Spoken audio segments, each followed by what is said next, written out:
right, and we're back with an episode of the Sports Department Podcast with Justin Valentovic, Stephen Clark, and Stephen Bologna. Jesse's not here, so that means one thing. We're talking baseball. So, the latest news in baseball is that we don't have baseball, and we are still locked out after a very, very long negotiating period down in Florida. It came down, what was it, Tuesday or Wednesday? It was Tuesday. Yeah, that after a 16-hour-long marathon of them negotiating on Monday past their soft deadline that they first imposed, that they were setting it at 5 p.m. Tuesday. Their take it or leave it final offer allegedly from the league to the players, and what a surprise, it was not accepted. So here we are, still locked out. You got Frank the Tank getting arrested in the streets of New York City, 2 blocks from XM, and here we are, no baseball. The first 6 games of the season are canceled. Of course, now my opening day tickets are worth shit, and here we are. I now have tickets to Monday, April 11th to see the Brewers on opening day down in Baltimore at 7 o'clock, so that really is a mess. And those won't be the only games that are canceled. So, guys, what's going on? Not much. Life, air, earth, wind, fire. Avatar: The Last Airbender. The weather's getting nicer. It's nice. It's getting nicer outside. It's springtime, and that means baseball usually, but not now. And you gave a nice opening monologue. I don't need to go into it as much right now, but yeah, it's all just sucks. It puts a damper on life, honestly. And good thing you get to work for a network that covers the league, and you won't be able to use any assets covering of the nothing. League. You got literally a little career going on now, Clarky boy. Yeah, man. Little here, little there. Yeah. No baseball though. No. No baseball, Justin. You get to make stuff that doesn't get to go out. Fun. Yeah. So Bologna, what's your take on the lockout and everything? I'm kind of surprised it's lasted this far. Honestly, I don't know why I thought it, but maybe can you hear me, Justin? Yeah, you're fine. I'm listening. I'm listening to you speak. Justin goes. I'm a little surprised it's gone this far. I thought that, maybe there'd be a common goal to get on the field in time, but no. This just shows that this is all a money game, and to some, maybe the money game for the players on their side. So, I kind of think that every kind of kid our age realizes like the MLB is in the wrong for this. You have billionaires penny pinching the players that make them their money. Mike Trout sells jerseys. That goes to the Angels owner. These players play 162 games a season plus playoff for a lot of teams, minus a couple. Sorry, my phone fell. Minus a couple. But there's still a big problem, and there's not a common goal to get the players on the field. And unfortunately, you have a psychopath in Max Scherzer who is leading the charge for the MLB. But he looks out for the players. He wants all the young guys and himself to be protected for the future. He wants the best baseball on the field as possible, and the MLB just wants to fight them on every little thing possible. And we had some momentum there towards the end of Sunday night, or what a tease Monday that night to be. What a tease! Bob pulled the Bob. Clark's Lord and Savior, Bob Nightingale. Pulled the Bob. He pulled the Bob. Literally had everyone with bated breath thinking, oh shit, we might actually get this done. We're going to be okay. We're going to have a whole 162 game season. Nuh-uh. Here we are now with at least 156 and counting for the season. And then John Heyman tweets out Saturday or Sunday, I'm hearing there's a chance for a deal, and Zach Britton comments, this is just not true. So it's just all up in the air. Who knows how long this is going to last, because I read today that both sides met again, and it was just the same thing, and zero productivity got done. So, and honestly, if you're the players, you're pissed off. The MLB is coming out and just saying, no this games. is all the players' fault. They're not accepting our offers. And they did this on purpose so that the MLB would have to extend the offer at the last second. So then it's, sorry, we put in an offer. The players denied it at the end. They're the reason this is happening. So it's just a shit show. And the true baseball fans and the ones that want to see the players on the field realize that the MLB is doing some things Well, wrong. and here's the thing. Yeah. There's a number that most teams with their regional sports network contracts, for us it's Orioles, it's Masson and Nesson up in Boston and all that stuff, that there's a certain amount of games that if they still play, they still make a profit, right? Now, obviously, depending on the team, it depends on the contract. So it could very well be the owners are going to take it down to a few games prior to that, to where until it starts hurting their bottom line, they don't really care to an extent. It's also proven that April is the least profitable month for baseball in attendance wise and gate and money for food and merchandise and all that stuff, because you still have kids in school, you still have people working. It's not the summer yet. So if they're just literally kicking the can down the road to say wipe out April as a whole, right, and they can still turn a profit playing May to October, they could very well be trying to play that way, and then we could end up with 120 to 100 games if we're lucky that at that point. Yeah. I know this is hurting probably the smaller markets too a lot more than the bigger markets, because Mets, Yankees, Dodgers, they're going to make their money somehow, some way, these big market teams. But you get the teams like the Royals, and you get like those like Orioles, teams, Tampa Bay, Pirates, Tigers. Yeah, like those teams are going to be losing out more than anything. And honestly, they're probably going to start switching sides to the sides of the players, the owners of those teams too, because they will probably want to make money. They don't want to lose, like you just said, all that money. And back to Steve's point on one thing, Scherzer fighting for this is honestly insane, because he's going to be out of the league in 2-3 years too. He's doing it for the future of the league, which is just so, good on his part, because this doesn't affect him. Well, the thing is too, he's getting paid what, $40 million a year? Yeah. I think a little more. 45, Is right? it 42?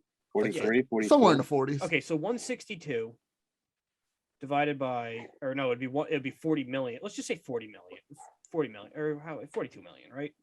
42 million divided by about 40 162 million is $259,000 per game, essentially. So $250,000. So right now, he's essentially losing $1.2 million with the first few games already being canned. Uncle Stevie always wins. But the thing is, that's what one of you, I forgot which one said it. It's amazing that he's actually still fighting for them, because, financially, he's stable enough to take that hit, because he has who knows how much backlogged money from the Nationals still. And then another how much more coming from the Mets at that point as well, that he's like, okay, I can take this hit if it helps the younger guys long-term get paid, because the bottom tier players who are just getting called up, with 1 or 2 years of like renewal contracts or not even a full arbitration, they're making dirt money at that point. So the fact that at least the top tier players, look at the people who are in charge of the union. Garrett Cole has a monster deal. Francisco Lindor has a major deal. Scherzer has a major deal. Trey Turner is going to get a major deal. And the fact that they're at least still fighting for the prospects to rookies and, rookie contract players, that just shows at least that they're on the same page together. They want to get this done for the long term as well. And I'm sure there's going to be some benefits to the older players getting money kicked down the road for whatever point as well. But also it just comes down to the players making more money, which they should. But unfortunately, with how long this has gone, this really puts the free agents and the trade partners in a bad spot, because when the CBA is agreed on, it's going to be, okay, spring training starts in a week. And now it's going to be your Correas, your Chris Bryant's. I'm a free agent. What am I going to do? Am I going to have to take a 1-year deal? God forbid I have a career-ending injury. God forbid I hit 150. I play horrible defense. That's just going to affect their future contract. So a player they really should have gotten this done. One player that some time comes to mind with that is Conforto, who probably had the worst career, the worst prove it deal ever. Honestly, at this point, he might be back too. Yeah, just because no one's good. Like Bologna, you brought up a good point where it's like, okay, say they get this deal done on a Thursday, and like, okay, Monday we're starting spring training. It's like, if Correa doesn't get the long-term deal he wants with whoever, if I'm his agent, I'm like, let's just get somewhere with the team for a year and reset, and figure it out, because it's like, yes, Seager's fine. And, Baez is fine. Semion's fine. Yeah. But, Story, Correa, they have nothing at this point. It's like, what are we doing? From a And then fan's also- point of view, it'd be awesome though. Yeah. Having all these free agents sign within like a Maybe week. Correa does end up with the Orioles only for half a season. By the time Let's we trade him, go. that would be awesome. Justin wouldn't. When I let saw Steve those hear the tweets end of it. like the Orioles were expressing interest in Correa pre like lockout, I'm like, oh my god, it's happening. Which it won't. So what does it 10-year matter? deal. That's fine. As long as we don't get locked into another Davis deal. But that's the thing. It's like, what do the free agents do then? But also, it's like once the CBA gets finalized, how quick of a turnaround are we going to have? Because then it's just like, okay, you need at least a month to 6 weeks of spring training. So it's like, even if they get a deal done this week, it's like, okay, there goes another week or so in April, probably at that point gets taken out. And they never even said, like, what's the barometer of, like, when are they going to, is it going to be now every Tuesday if they don't have a deal? Are they axing 6 more games? Because that's kind of what they seem like they're going to do. I mean, yeah, like you said, we're already 3 days into March. They've already canceled the first 6. When you get halfway into March, you got to cancel the next 6. That's 12 games you're now missing. Oh yeah. Well, God forbid you get to April 1st. That's all the month. It's gone. Well, and here's the thing, right? Like, let's take the Orioles schedule to start, right? They Justin's got it taped on his wall. Well, I can't get my commemorative refrigerator magnet schedule this year for opening day because, there is no opening day. Yeah, I know. But it poses a problem with them just axing games and not making up for it. It's going to have imbalancing for divisions now as a whole. Because the Orioles, let's take a gander as it's coming up. They start against Toronto, right? So it's like, okay, there's 3 games against the Blue Jays in division they're losing, then Tampa Bay. So there's another 3. So that means they're only going to be playing. They would lose them anyway. But I'm just saying, instead of playing everyone 19 times, they're only playing them 16 times, which means if there's a tiebreaker for the Rays or the Jays by any means of division wins, how's that going to be broken? That's rough, yeah. But that's how rough. most teams start, where it seems like everyone's kind of playing either 1 or 2 series against a division rival at that point. But then if it gets axed off again, the next 6, right? There's the Brewers, which is international, it doesn't matter. Then the Yankees are losing 3 games in the division as well. Oh, the Yankees. God, if it's gonna mess everything up at me the end of the bitching day. about like opening day sucks because like what the Orioles are doing is because this is just all how stupid it is as well. Instead of giving tickets, like either refunding the money, giving a credit, they'd be like, here, go, whatever you want. Our tickets now are valid for the Brewers home series, right? Which goes from Thursday, like the 31st, whatever, or the 30th at like 2:00 to a Monday at 7:05. Yeah, that's a pain in the ass. Which if say the next 6 games after that gets wiped out, that's a home series to the Brewers, home to the Yankees. They aren't home until April 29th, a Friday against Boston. Oh, they go on. Yeah. They have to wait till almost May then. Yes, to have an opening day, a home opener.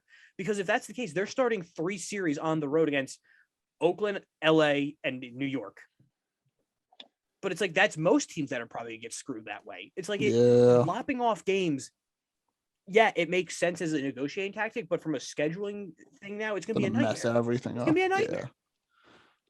Yeah. Wow. Yeah. That stinks. This is like they should have just pushed back. You know, the World Series ends like November 1st. First week in November. Yeah. You have the whole month of November to work with. So and I get it's like, what if the Yankees make it? Do you really want to be playing the World Series in like, say it's 20-degree weather? Yeah, that'd be say fun. It's like New York, baby. Yeah. What if it's literally in New York? It's like it's gonna be freezing or like New York and I don't know. Who's in northern like Boston. Boston would be hard. It's just they're doing their sport no favors because it's like people our age don't give a shit about baseball, if we're being honest. Like that is true. If you didn't grow up a baseball fan at this point, it's clearly the number 3 sport in the US. Like football is king, it'll always be king. NBA in the past 10 years has easily taken it over as the second sport in the country. It's just like baseball is just doing everything wrong at this point. You don't have a commissioner that cares about the fans. It all comes back to Manfred. I agree. It all comes back to Manfred. And it's like, I get to an extent he's the mouthpiece for the owners and he works for the owners, but it's like, he just comes off as such a douche at times. The way he was smiling in the press conference too, like everything's all good, like sunshine and rainbows. When literally 2 seconds later he says games To are be canceled. fair, the league did want to bring in a mediator to help things out, and the players refused like 4 times. Don't know why, but could potentially be something. Because it's taking out of their control, and they're worried then they would sign with the owners. So I understand to an extent, but it's just like you should have tried something else to get this deal done, but also not just shouting in a courtroom. I would love to just be a fly on the wall, just see some of this. They were in a spring training facility, which is ironic. I would love to just see some of the conversation. I want to see Scherzer just go like a crap and just throw like a coffee at somebody and just like do something nuts. Like, if footage ever got out, if there's like a secret camera in there, he throws like a sinker as a coffee cup. Maybe that's why Frank got arrested. He was trying to film the meetings, like a little peephole in the wall. Poor guy. Him and his Frankie and the boys. Frankie and the Rututs. But the baseball is in a bad situation. If you guys had to guess now, when do you think we start and how many games do we get? May 1st, 1:30. I'm gonna go with June 1st. And I think they just do a clean 100 and call it and just call it. I think whatever happens, it's gonna be like a 120 to 100 mid-May to June, which I remember what a couple scouts, like a couple months ago, were saying Flag Day. That was the whole thing. Like it's gonna start, and Flag Day is in June. It's like mid-June. So June 14th. Hey, NBA Finals end. MLB season starts. If we don't have anything by the time the NBA is done, and we have to go 2 months till NFL training camp, not even just preseason, just training camp.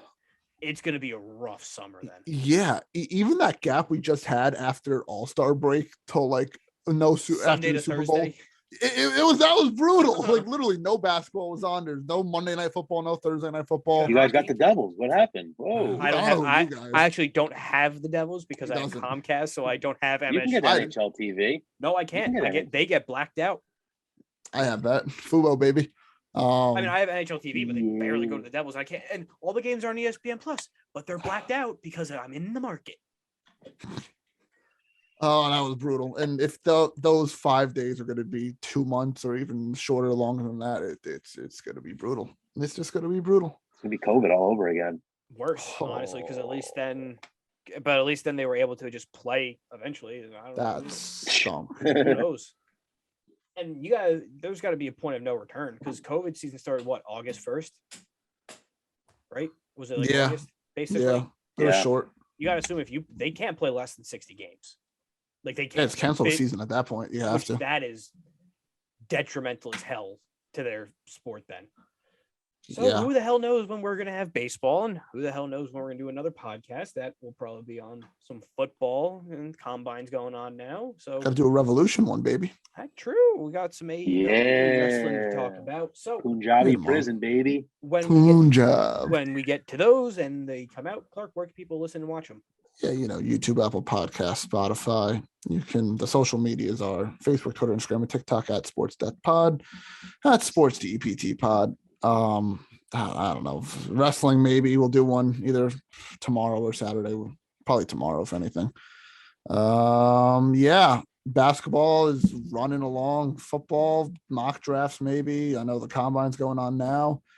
And there's not, once football ends, we kind of take a little breather too, because everything's just spaced out and no other sports are going on right now except for basketball. Do hockey pods, right, Justin? Yeah, hockey podcast, baby. You can get the crew together for that. Get Josh and you're on Monroy that crew, man. No, Justin's on that crew. Justin's on the hockey crew. Clark's the hockey nut. Technically, I might have to do stuff for NHL Network, so baby. I gotta learn hockey again. So stay tuned to all that fun stuff, and we'll see you in the next episode.